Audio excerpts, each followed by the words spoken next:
বন্ধুরা, আজকে একটা নতুন গল্প নিয়ে আসলাম তোমাদের মাঝে। এটা সত্য এবং বাস্তব জীবনের ঘটনা। শেষ পর্যন্ত শোনার অনুরোধ রইল। শুনলে তোমার মধু চলে আসবে। দেরি না করে চলো শুরু করা যাক। আমি ঘুমের ভান করে রইলাম। এদিকে সিয়ামের দুষ্টুমি বেড়েই চলছে। সে আমার অনেক চেষ্টা করেছে, কিন্তু বয়স কম, আগে কখনো এসব করেনি, তাই খুলতে পারছে না। কিছুক্ষণ পর আমিও আর নিজেকে সামলাতে পারছি না। কি করব? তার চোখে চোখ রেখে সব কিছু করে যাব, নাকি ঘুমের ভান করে সব শেষ করে দেব? কিছুক্ষণের মধ্যেই আমার হয়ে গেল। এবার আর সিয়ামকে ধাক্কা মারা ছাড়া কোনো উপায় নেই। সিয়াম তো নতুন কিছু বোঝে না, তাই ওর কানে কানে ফিসফিস করে বললাম, 2 মিনিট বিশ্রাম নাও আর আমাকে ধরো, আমার হয়ে গেছে। এরপর সিয়াম আমাকে যা করল সেটা শুনলে আমি শতভাগ গ্যারান্টি দিয়ে বলতে পারি তোমাদের দাঁড়িয়ে যাবে। তাই ভিডিওটা শুরু থেকে শেষ পর্যন্ত দেখার অনুরোধ রইল।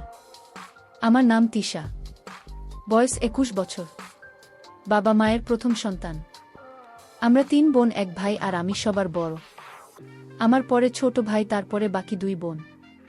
আমার বাবা একজন সফল ব্যবসায়ী, তাই আমরা সচ্ছল পরিবারের সন্তান। চাওয়ার আগে সব পেয়েছি। 3 বছর হলো বিয়ে হয়েছে, কিন্তু একটা বাচ্চা হয়নি। এটাই শুধু অভাব। আমার স্বামী, শ্বশুর, শাশুড়ি সবাই খুব ভালো। তবে দুঃখের কথা হলো, বিয়ের 3 মাস পরে ছুটি শেষ হয়ে যাওয়ায় স্বামী আবার সিঙ্গাপুরে চলে যায়। আর তারপরই শুরু হয় আমার এক নতুন জীবন। সব সময় মন খারাপ করে থাকতাম, কিছুতেই যেন সময় কাটত না। স্বামী দিনে রাতে মিলে 21 বারের বেশি ফোন দিত না। সারাক্ষণ অস্থিরতা আর হতাশায় থাকতাম। হঠাৎ একদিন মোবাইলে ইউটিউবে ভিডিও দেখতে দেখতে চ্যানেলটি পাই। চ্যানেলে অনেক মজার মজার গল্প। মায়ের সাথে ছেলে, ছেলের সাথে মা, মামির সাথে ভাগ্নে, ভাগ্নির সাথে আমি, এরকম অনেক মজার মজার গল্প। প্রথম 2টা গল্প শুনে নিজেকেও ভদ্র লাগলেও পরে খুব মজা পাইলাম। তারপর ধীরে ধীরে চ্যানেলের নিয়মিত দর্শক হয়ে গেল। সারাদিন শ্বশুর শাশুড়ির সেবা যত্ন, ঘর সংসার সামলানো, নিয়ম করে স্বামীর সাথে মোবাইলে কথা বলা, আর রাতে শুয়ে শুয়ে চ্যানেল এর গল্প দেখা আর নিজে নিজেকে শান্ত করা আমার প্রতিদিনের কাজ। গল্প শুনতে শুনতে মনটা ভিতরে ভিতরে চুরি হয়ে গেল। রাতে মাঝে মাঝে মনে হতো রাস্তা থেকে কোনো ছেলেকে ঘরে ডেকে এনে আমার ইচ্ছা পূরণ করেনি। এভাবে গল্প শুনে সময় কাটানোর কিছুদিন পর হঠাৎ একদিন আমার জীবনে এল এক সুপুরুষ। হাসি আর ঠাট্টার ছলে নিজের অজান্তেই জড়িয়ে পড়ি প্রেমে। বিশ্বাস করেন আর না করেন, এখন আমার কাছে সারা পৃথিবী একদিকে আর অন্যদিকে আমার প্রেম। বৈধ বলেন আর অবৈধ বলেন, আমি আমার প্রেমিককে ছাড়া বাঁচব না। আমার মতো রক্ষণশীল পরিবারের সহজ সরল একটা মেয়ে কিভাবে এমন সম্পর্কে জড়িয়ে গেলাম, সেই গল্পটাই আজ তোমাদের সাথে মন খুলে বলবো। তাহলে আর কথা না বাড়িয়ে শুরু করা যাক। কিন্তু কোথা থেকে শুরু করব ভেবে পাচ্ছি না। আর একটা কথা বলে নেই, আমার কিন্তু গল্প বলার অভ্যাস নেই। চ্যানেল থেকে যতটুকু শিখেছি সেই অভিজ্ঞতা থেকে বলছি। সবসময় অন্যের গল্প শুনি, তাই ভাবলাম আজ নিজের একটা গল্প সবার সাথে শেয়ার করি। গল্পের নায়ক বলেন আর খলনায়ক বলেন, তার নাম সিয়াম। সিয়াম আমার স্বামীর আপন বড় বোনের একমাত্র ছেলে, মানে সম্পর্কে সে আমার ভাগ্নে হয়। সিয়াম খুব শান্ত স্বভাবের ছেলে।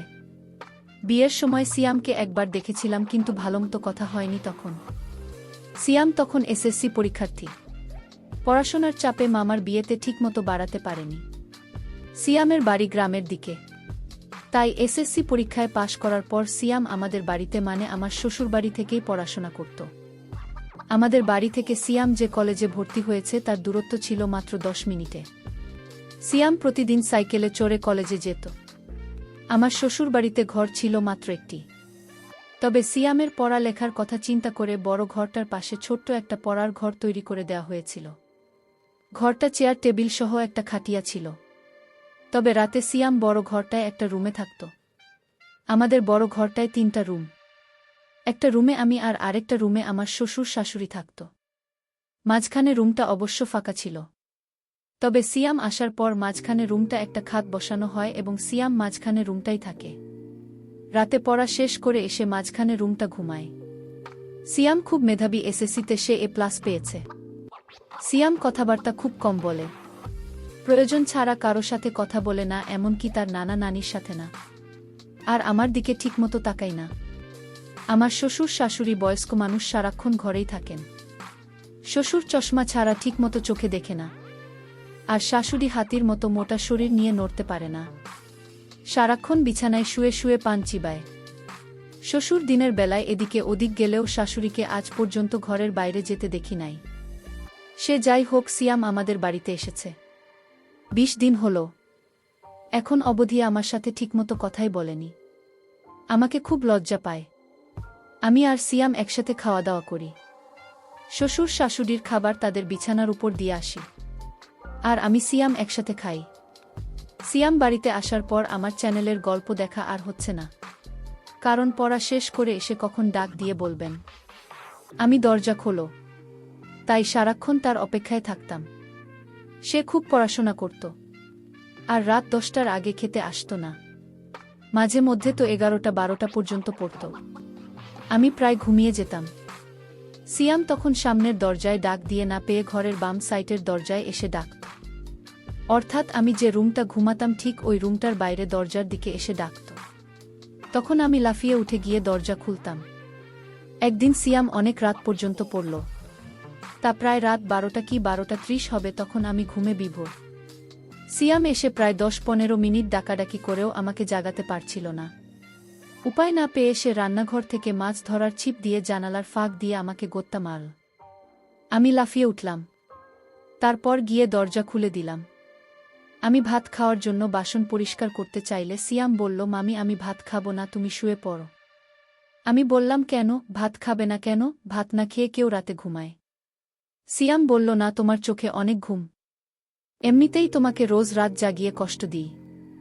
আজ অনেক রাত হয়েছে, এবার তুমি শুয়ে পড়ো, আমি সকালে উঠে খাব। আমি বললাম, আমার কোনো সমস্যা নেই, তোমার যতক্ষণ মন চায় পরে এসো। মাঝে মধ্যে চোখটা একটু লেগে যায় আর কি। তখন সিয়াম বলল, আমার জন্য তুমি শুধু শুধু জেগে থাকবে কেন? কাল থেকে আমি পড়ার ঘরটা ঘুমাব। আর নানা নানিকে যখন খাবার দাও তখন আমাকেও ডাক দিয়ে ওই সময়ে তুমি আমিও খেয়ে নেব।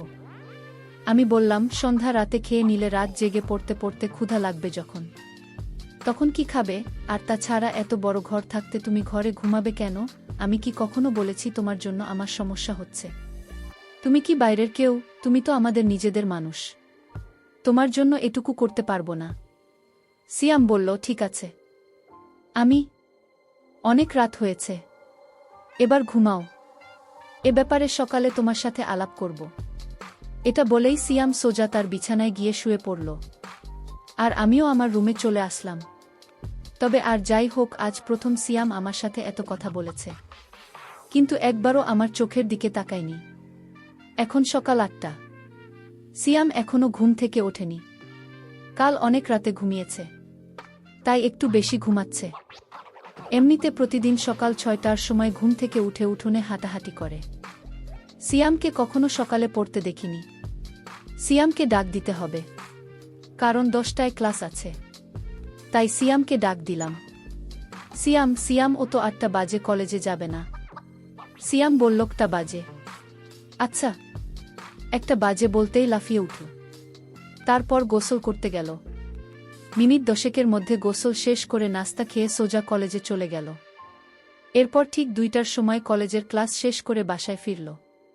মাঝে মধ্যে অবশ্য 12টা-1টার দিকে চলে আসে। পড়ার ঘরে বই খাতা রেখে গোসলখানায় হাত মুখ ধুতো করতে গেল। এদিকে আমি খাবার নিয়ে বসে আছি। সিয়াম ঘরে আসলো। তারপর আমার দুজনে একসাথে দুপুরের খাবার খেলাম। খাবার খাওয়ার সময় কোনো কথা হলো না। শুধু জিজ্ঞেস করেছিলাম কলেজে ঠিকমতো ক্লাস হয় কিনা। বাচ্চা ছেলের মতো মাথা নেড়ে শুধু বলেছি, হ্যাঁ, শুধু এটুকুই। খাবার খেয়ে সিয়াম তারপর আর ঘরে গিয়ে শুয়ে রইল। সিয়াম অবশ্য দিনের বেলা ওই ঘরে ঘুমায়। সন্ধ্যা হয়ে গেল, সিয়াম ঘুম থেকে উঠছে না। আমি পড়ার ঘরটা গিয়ে সিয়ামকে ডাক দিলাম। আমার ডাক শুনে ঘুম থেকে উঠে বিছানায় বসল। আমার দিকে তাকিয়ে বলল, কি হয়েছে, ডাকছো কেন মামি? আমি বললাম, না, কিছু না। সন্ধ্যা হয়ে গেল, তুমি এখনো ঘুমাচ্ছ, পড়তে বসবে না? সিয়াম বলল, সন্ধ্যা হয়ে গেছে নাকি, দেখি কয়টা বাজে। সিয়াম পড়ার টেবিলে রাখা তার হাত ঘড়িটা টাইম দেখে গোসলখানায় হাত মুখ ধুতো করার জন্য চলে গেল। আমি তারপর আর ঘরে বসে রইলাম। হাত মুখ ধুতো করে সিয়াম পড়ার ঘরে আসলো। আমার দিকে তাকিয়ে বলল, তুমি এখনো এখানে কি করো? রান্নার কাজ শেষ? আমি বললাম, সেই কখন শেষ করেছি। কেন ক্ষুধা লাগছে নাকি? সিয়াম বলল, আরে না, কি যে বলো, এই সন্ধ্যার সময় ক্ষুধা লাগে নাকি? তবে চা হলে ভালো হতো। আমি বললাম, চা পাতা মনে হয় ঘরে নেই। কাল থেকে তোমাকে চা করে দেব। ঠিক আছে। সিয়াম বলল, ঠিক আছে, এখন যাও, আমি পড়তে বসব। আমি বললাম, আচ্ছা বাবা, তুমি মনোযোগ দিয়ে পড়ো। আমি গেলাম। আমি আমাদের বড় ঘরটায় চলে আসলাম। ঘণ্টা দুয়েক পরে শ্বশুর শাশুড়িকে রাতের খাবার দিলাম। শ্বশুর শাশুড়ি খাচ্ছে, আমি পাশেই বসে আছি। হঠাৎ শ্বশুর বলল, বৌমা, সিয়াম ঠিকমতো পড়ালেখা করে তো? তুমি একটু খেয়াল রেখো। আমি বললাম, বাবা, আপনি কোনো চিন্তা করবেন না। সিয়াম খুব ভালো ছেলে, তাকে পড়ার জন্য বলতে হয় না। সে নিজেই নিজের পড়া শেষ করে নেয়। শ্বশুর বলল, তা জানি, কিন্তু তারপরেও আমাদের দায়িত্ব আছে না? আমি বললাম, সিয়ামকে নিয়ে আপনাদের কোনো চিন্তা করতে হবে না। আমি সারাক্ষণই তার সাথে সাথে আছি। আর বাবা, কাল সকালে সিয়ামের জন্য দোকান থেকে চা পাতা নিয়ে আসবেন। সিয়াম আজ সন্ধ্যার সময় চা চেয়েছিল। আমি বলছি, কাল থেকে দেব। শাশুড়ি বলল, সিয়ামের বাড়িতে সবাই চা খাওয়ার অভ্যাস। আমি একবার তোমাকে বলবো বলবো বলেও ভুলে গেছি। তোমার শ্বশুরের আনার দরকার নেই। বাজার সদাই যা লাগে এখন থেকে সিয়ামকে দিয়ে নিয়ে আসবে। সিয়ামকে সকালে আমি বলে দেব। আর বোমা, সকালে নাস্তা করার সময় আমাকে মনে করিয়ে দিও, আমি সিয়ামের সাথে কথা বলবো।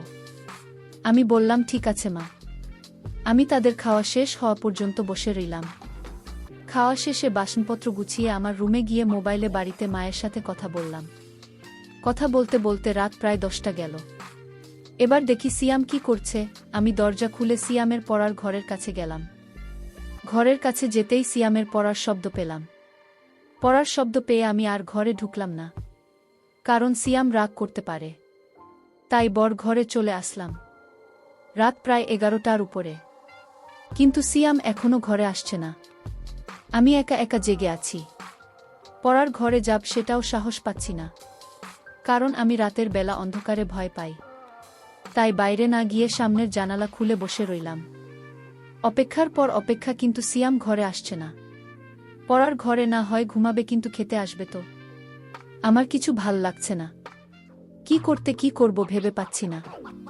শ্বশুরকে থাকব নাকি থাকব না তাও বুঝতে পারছি না। এভাবে অপেক্ষা করতে করতে রাত প্রায় 12টা 30 বেজে গেল। এরপর আমি অপেক্ষা করতে করতে কখন যেন ঘুমিয়ে গেলাম। সকালে ঘুম থেকে উঠে শাশুড়িকে আমি জিজ্ঞেস করলাম, মা, সিয়াম ঘরে আসে নাই? শাশুড়ি বলল, না কেন, কি হয়েছে বৌমা? আমি বললাম, না কিছু না মা, সিয়াম কাল রাতে বড় ঘরে আসে নাই, পড়ার ঘরে ঘুমিয়েছে। আমি অনেক রাত পর্যন্ত অপেক্ষা করে কখন যে ঘুমিয়ে পড়েছি নিজেও জানি না। শাশুড়ি বলল, কি বলব মা, সিয়াম পড়ার ঘরে ঘুমাবে কেন? এই ঘরে কি তার সমস্যা হয়? আমি বললাম, কি জানি মা, আমি তো সারাক্ষণই তার খেয়াল রাখি। আমার মনে হয় সিয়াম আমাকে লজ্জা পায়। আচ্ছা, আমাকে লজ্জা পাওয়ার কি আছে?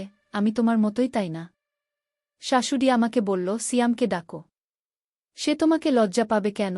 তুমি তো তাকে অনেক খাতির যত্ন করছো, সেটা তো আমি নিজেই দেখছি। তাহলে সে এমন করবে কেন? এটা তো ঠিক না। সেখানে লেখাপড়া করবে, যখন যা লাগবে তোমাকে বলবে, তুমি না দিলে আমাদের বলবে। আর তুমি তো আমার লক্ষ্মী বৌমা, কত সুন্দর করে সংসারের সব দায়িত্ব নিজের কাঁধে নিয়েছেন। কই সিয়াম, কই, ডাকো তাকে। আমি বললাম, ঠিক আছে মা, আপনি চিন্তা করবেন না, কয়দিন গেলে এমনিতেই লজ্জা চলে যাবে। দেখি সিয়াম কি করছে, এখনো ঘুম থেকে কেন উঠছে না? আর তার উপরে বাজে কলেজের সময় হয়ে যাচ্ছে না। আমি শাশুড়ির সাথে কথা বলে সিয়ামের পড়ার ঘরে গেলাম। এখনো দরজা বন্ধ, তার মানে সিয়ামের ঘুম ভাঙেনি। আমি দরজায় টোকা মেরে সিয়াম সিয়াম বলে ডাকতে লাগলাম। সিয়ামের কোনো সাড়া শব্দ নেই। অনেকক্ষণ ধরে ডাকছি, কিন্তু তার কোনো হুঁশই নেই। ঘরটা আবার কোনো জানালা নেই যে তাকে জানালার পাশে গিয়ে ডাকি। পুরো ঘরটা একটাই দরজা। যাই হোক, এবার জোরে জোরে দরজায় থাপ্পড় মারতে থাকলাম। প্রায় 15-20 মিনিট ডাকাডাকির পর সিয়াম দরজা খুলেই আবার বিছানায় গিয়ে শুয়ে পড়ল। আমি বুঝতে পারলাম না ঘুমে কাতর আছে নাকি অসুস্থ হয়ে পড়ল। আমি ঘরে ঢুকে তার মাথায় হাত দিলাম। হাত দিতেই দেখি শরীরে প্রচণ্ড জ্বর, শরীরটা যে পুড়ে যাচ্ছে। আমি ভয় পেয়ে গেলাম। দৌড়ে বড় ঘরে এসে শাশুড়িকে বললাম। শাশুড়ি তো আবার সুন্দরবনের হাতি, চলাফেরা করতে পারে না। তাই আমাকে বলল, বৌমা সিয়ামের শরীরটা ভিজা কাপড় দিয়ে মুছে দাও, আর কপালে জলপট্টি দাও। আমি শাশুড়ির কথামতো বালতিতে পানি নিয়ে সিয়ামের শরীর থেকে কাঁথা সরিয়ে তার টি শার্ট খুলে সারা শরীর ভেজা কাপড় দিয়ে মুছে দিলাম। তারপর কপালে জলপট্টি দিলাম। প্রায় ঘণ্টা খানেক তার পাশে বসে রইলাম। এরপর আস্তে আস্তে সিয়াম চোখ খুলতে লাগল। আমি তাকে ধরে উঠে বসলাম। বসানোর পর সিয়াম আমাকে বলল, মামি, রাতে যখন জ্বর অনুভব করি তখন সাথে সাথে গিয়ে তোমাকে ডাক দিয়েছিলাম, কিন্তু তুমি গিয়েছিলে, তাই তোমাকে আর বেশি ডাকাডাকি করেনি। আমি বললাম, এটা কোনো কথা হলো সিয়াম? তুমি অসুস্থ, একা একা এ ঘরে কেন ঘুমালে? আমার জানালায় জোরে থাপ্পড় মারতে, নয়তো বাম দিকের দরজাটা জোরে একটা লাথি মারতে। এভাবে একা একা কষ্ট করার কোনো মানে হয়? এভাবে 10 মিনিট কথা বলার পর সিয়াম উঠে দাঁড়াল। তারপর খাট থেকে নেমে সোজা গোসলখানায় গেল। গোসলখানা থেকে হাত মুখ ধুতো করে বড় ঘরে গেল। সিয়ামকে বড় ঘরে যেতে দেখে আমিও বড় ঘরে চলে গেলাম। বড় ঘরে এসে তাকে নাস্তা দিলাম। নাস্তা করতে করতে তার শরীরের জ্বর কিছুটা কমে গেল। কলেজে যাওয়ার মতো সময় আর শরীরের কন্ডিশন কোনটাই ছিল না। তাই সিয়াম আজ কলেজে গেল না, বাড়িতেই হাতাহাতি করছে। আমি রান্না করছি। হঠাৎ দেখি সিয়াম আমার পেছনে দাঁড়িয়ে আছে। আমি বললাম, কি ব্যাপার, রান্না শিখবে নাকি? সিয়াম বলল, না, ভাবছি তুমি সারাদিন একা একা কত কাজ করো, সবার খেয়াল রাখো, সত্যিই তুমি অনেক ভালো। কেন যে তোমার সাথে এতদিন কথা বলিনি? আমি আসলে তোমাকে লজ্জা পেতাম, তাই তোমার সামনে কম আসতাম, কম কথা বলতাম। তাছাড়া আমি মেয়েদের কাছ থেকে একটু দূরেই থাকি। আমি বললাম, কেন? মেয়েদের কাছ থেকে দূরে কেন? মেয়েরা কি বাঘ না ভাল্লুক? সিয়াম বলল, আরে না, তুমিও দেখছি কলেজের মেয়েদের মতো কথা বলো। আমি বললাম, কলেজে আবার মেয়ে বন্ধু নাই তো? সিয়াম বলল, আরে না, আমাদের ক্লাসের একটা মেয়ে আছে, অর্থাৎ গায়ে পড়ে কথা বলে। আমি বললাম, তাই নাকি? আমি এটার নাম কি? সিয়াম বলল, বিশ্বাস করো, আমি ওর নামও জানি না, আর জানার ইচ্ছাও নাই। তাকে দেখলেই আমার প্রচণ্ড রাগ হয়। গায়ে পড়ে কথা বলা মেয়েদের আমি একদম পছন্দ করি না। আমি বললাম, তাহলে তো তুমি আমাকে পছন্দ করো না, কারণ আমিও তোমার গায়ে পড়ে কথা বলি। সিয়াম বলল, তুমি কি বাহিরের মানুষ নাকি? তুমি তো আমার সাথে যখন খুশি কথা বলতে পারো। বলতে গেলে তোমার সাথে কথা না বলে আমি অপরাধ করেছি। তোমার জায়গায় অন্য কেউ হলে এতটা খেয়াল রাখত না।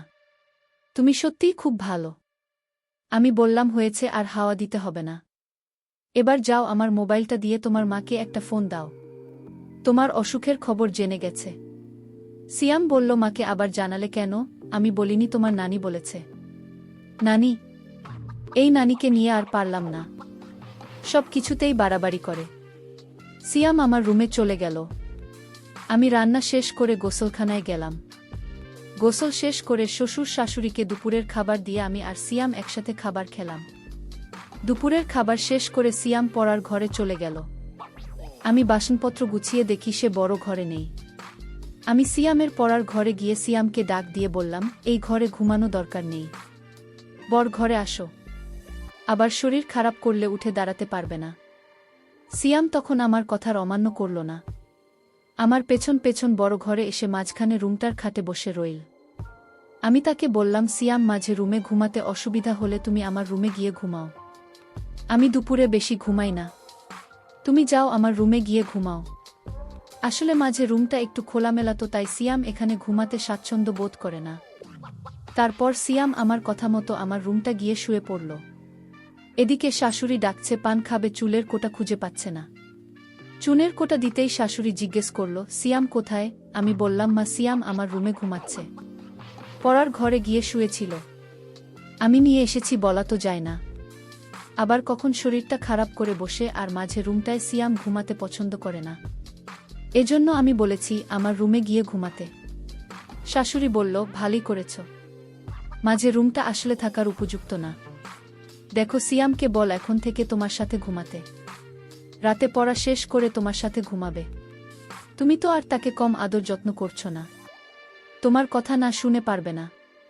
আমি বললাম, মনে হয় না আমার সাথে ঘুমাবে, তবে আজ আমার সাথে অনেক কথা বলেছে, এতদিন তো লজ্জায় কথাই বলেনি, আজ মামির সাথে খুব কথা বলেছে।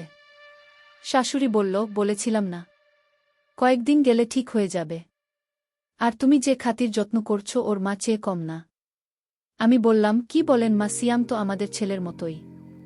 তাছাড়া সিয়ামের মামা সিয়ামকে অনেক ভালোবাসে, প্রতিদিনই ফোনে সিয়ামের খোঁজ খবর নেয়। সিয়ামকে কি আমি যত্ন না করে পারি? শাশুড়ি বলল, না রে মা, তোর মতো বড় পাওয়া ভাগ্যের ব্যাপার।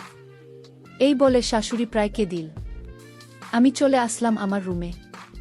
এসে দেখি সিয়াম ঘুমায়নি, মোবাইলে গেমস খেলতে আছে। আমি বললাম, গেমস খেলার দরকার নেই, রাতে জ্বরের জন্য ভালো মতো ঘুমাতে পারোনি, এখন একটু ঘুমাও। সিয়াম বলল, তুমি কি করবে? তুমি ঘুমাবে না? আমি বললাম, না, আমি ঘুমাব না। আর ঘুমালেও সমস্যা নেই, খাদ্য আর ছোট না, তোমার পেছনে শুয়ে পড়ব। সিয়াম বলল, কি বলো? আমি কারো সাথে ঘুমাই না, আমি একা একা ঘুমাতে পছন্দ করি। তাছাড়া আমার ঘুমের স্টাইল ভালো না, ঘুমের মধ্যে হাত পা কখন কোথায় যায় নিজেও জানি না। আমি হেসে বললাম, হাত পা আর কোথায় যাবে? এই রুম ছেড়ে তো আর যাবে না। সিয়াম বলল, তুমি তো দারুণ কথা জানো, হাসতে হাসতে, তুমি খুব মজার মানুষ, তোমার মনটা অনেক ভালো। আমি বললাম, এত ভালো ভালো বলা লাগবে না, এবার ঘুমানোর চেষ্টা করো। তোমার অমত থাকলে আমি মাঝে রুমে গিয়ে ঘুমাই। সিয়াম বলল, নানা সমস্যা নেই, আমার চোখে এত ঘুম নেই এখন, তুমি সারাক্ষণ কাজকর্ম করো, তোমার এখন একটু বিশ্রাম দরকার, তুমি ঘুমাও, আমি সাইলেন্ট মোডে তোমার মোবাইলটা একটু গেম খেলি। আমি বললাম, আচ্ছা তুমি গেমস খেল, আমি ঘণ্টাখানেক ঘুমাই। এই বলে আমি ঘুমিয়ে পড়লাম। ঘুম থেকে উঠে দেখি সিয়াম নেই। ঘরের বাহিরে গিয়ে দেখি উঠোনে হাত আছে। সন্ধ্যা ঘনিয়ে আসছে। এর মধ্যে আমি রান্নাঘরে গিয়ে সিয়াম এর জন্য নুডলস বানালাম। সিয়াম নুডলস দেখে খুব খুশি। তারপর নুডলস খেয়ে পড়ার ঘরে গিয়ে পড়তে বসল। ঘণ্টাখানেক পড়ার পর আমি গিয়ে তাকে নিয়ে আসলাম। বললাম, আজ আর এত পড়ার দরকার নেই, শরীর ভাল হলে কাল থেকে আবার পড়া শুরু করবে। সিয়াম আমার সাথে বর ঘরে চলে আসলো। রাতের খাবার খেয়ে ওঠার আগেই শাশুড়ি সিয়ামকে ডাকল। সিয়াম, সিয়াম, আসছি নানি। কি হয়েছে, ডাকছ কেন? সিয়ামের নানি বলল, ওই ছোট্ট ঘরটা বানিয়েছি তোর পড়ার জন্য, থাকার জন্য না। মাঝে রুমটা ঘুমাতে না পারলে তোর মামির সাথে ঘুমায়। তোর মা আমি কি তোকে কম আদর করে? মুরব্বিদের কথা শুনতে হয়, শুধু লেখাপড়া করলেই হয় না, আদব কায়দা শিখতে হয়। সিয়াম বলল, ঠিক আছে, তুমি ঘুমাও, আমি মামির সাথে ঘুমাব।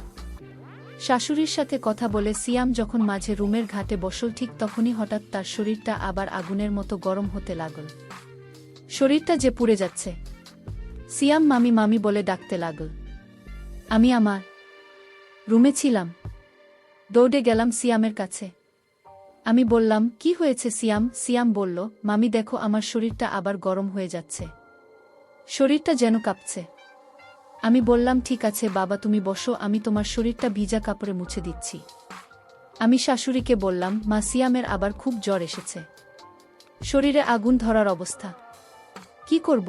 শরীরটা মুছে দাও, আর দেখো তোমার সুরের ওষুধের কৌটায় প্যারাসিটামল ট্যাবলেট আছে, একটা খাইয়ে দিয়ে তোমার সাথে নিয়ে শুয়ে দাও, রাতে জ্বর না কমলে সকালে ডাক্তারের কাছে নিয়ে যায়। আমি শাশুড়ির কথামতো তাই করলাম। আমার রুমে নিয়ে খাটে শোয়া তার সারা শরীর ভেজা কাপড় দিয়ে মুছে দিলাম। সিয়াম জয়ের খুব কাছে দেখে আলমারি থেকে একটা কম্বল নামিয়ে দিলাম। আমি আর সিয়াম পাশাপাশি শুয়ে রইলাম। আমি সিয়ামের মাথায় হাত বোলাতে লাগলাম। জ্বরে সিয়ামের শরীর ভূমিকম্পের মতো কাঁপছে। তার কাঁপুনি দেখে আমি তাকে জড়িয়ে ধরলাম। তারপরও যেন কাঁপুনি থামছে না। অনেকক্ষণ পর কাঁপুনি একটু কমেছে। এবার তার চোখে একটু ঘুমও দেখা যাচ্ছে। এদিকে আমার চোখে ঘুম এসে গেছে। আমি সিয়ামের মাথায় হাত বোলাতে বোলাতে কখন জানি ঘুমিয়ে গেলাম। গভীর রাতে সিয়ামের জ্বর আবার বেড়ে যায়, কিন্তু আমি টের পাইনি। জ্বরের কাঁপুনিতে সিয়াম আমাকে জড়িয়ে ধরে। সিয়াম যখন আমাকে ধরেছিল, সম্ভবত আমার এলোমেলো ছিল। আমার স্পর্শে তার ইচ্ছার বিরুদ্ধে তার শক্ত হয়ে যায়। নিজেকে সামলাতে না পেরে অবশেষে আমার করতে থাকে। আমি প্রথম প্রথম কোনো কিছু টের পাইনি। সিয়াম যখন কিছুক্ষণ আমি টের পাইলাম, কিন্তু সিয়ামের জ্বর বুঝতে পেরে আমি আর কিছু বললাম না। জেগেও ঘুমানোর ভান করলাম। তবে একটা কথা সত্য, এতদিন আমি যাই করেছি বলেছি না কেন, আমি সিয়ামকে কখনো অন্য চোখে দেখিনি। সিয়াম আসার পর আমার রুটিন চেঞ্জ হয়ে গিয়েছিল। জানি না কেন, তবে সিয়ামকে নিয়ে আমার কোনো অন্য মানসিকতা ছিল না। তার প্রতি আমার যতটুকু দায়িত্ব কর্তব্য ছিল, আমি তার সবটুকুই পালন করার চেষ্টা করেছি। প্রত্যেকটা মেয়েরই কিছু কষ্ট থাকে, তাই বলে সব জায়গায় সবার সাথে সবকিছু করে না ভাবেও না। যাই হোক, আমি ঘুমের ভান করে রইলাম। এদিকে সিয়ামের দুষ্টুমি বেড়েই চলছে। সে আমার অনেক চেষ্টা করেছে, কিন্তু বয়স কম, আগে কখনো এসব করেনি, তাই খুলতে পারছে না। কিছুক্ষণ পর আমিও আর নিজেকে সামলাতে পারছি না। কি করব? তার চোখে চোখ রেখে সব কিছু করে যাব, নাকি ঘুমের ভান করে সব শেষ করে দেব? কিছুক্ষণের মধ্যেই আমার হয়ে গেল। এবার আর সিয়ামকে ধাক্কা মারা ছাড়া কোনো উপায় নেই। সিয়াম তো নতুন কিছু বোঝে না, তাই ওর কানে কানে ফিসফিস করে বললাম, 2 মিনিট বিশ্রাম নাও আর আমাকে ধরো, আমার হয়ে গেছে। এরপর সিয়াম আমাকে সকাল হতেই আমি নাস্তা তৈরি করতে চলে গেলাম রান্নাঘরে। নাস্তা করে প্রতিদিনকার মতো কাজকর্ম করতে লাগলাম। সিয়াম নাস্তা করে পড়ার ঘরে চলে গেল, কলেজে গেল না। গোসল করার সময় যখন হলো, তখন পড়ার ঘর থেকেই জোরে জোরে মামি মামি বলে ডাকতে লাগল। আমি গিয়ে বললাম, কি হয়েছে? সিয়াম বলল, আসলে ঘরে একবার করে গিয়ে গোসল করি। আমি বললাম, শোনো সিয়াম, রাতের খাবার রাতে খেতে হয়, আর প্রয়োজনের বেশি কোনো কিছু ভালো না। দিনের বেলায় কখনো কল্পনাও করে না। যদি কখনো কারো চোখে পড়ে বা কোনো প্রকার সন্দেহ হয়, তাহলে তোমার আমার দুজনের জীবনই নষ্ট হয়ে যাবে। আমি যা বলি তা অক্ষরে অক্ষরে পালন করব, তা না হলে জীবন নষ্ট হয়ে যাবে, সমাজে মুখ দেখাতে পারবে না। বুঝতে পারছ? সিয়াম মাথা নাড়িয়ে বলল, হ্যাঁ বলল। তারপর থেকে সিয়াম আর কোনো দিন দিনের বেলা জন্য বায়না ধরেনি, আর আমার কথার বাইরেও যায়নি। আর আমি তখন থেকে নিয়মিত পিল খেতে থাকলাম। এভাবেই চলছে মামি ভাগ্নে। গত 3 বছর ধরে আমরা করে যাচ্ছি। এর মধ্যে আমার স্বামীও একবার বাড়িতে এসে গেছে, কিন্তু কোনো প্রকার সমস্যা হয়নি। যদি সিয়াম আমার কথা মতো চলে, তাহলে ভবিষ্যতেও কোনো সমস্যা হবে না। সারা জীবন আমাদের সম্পর্ক থাকবে।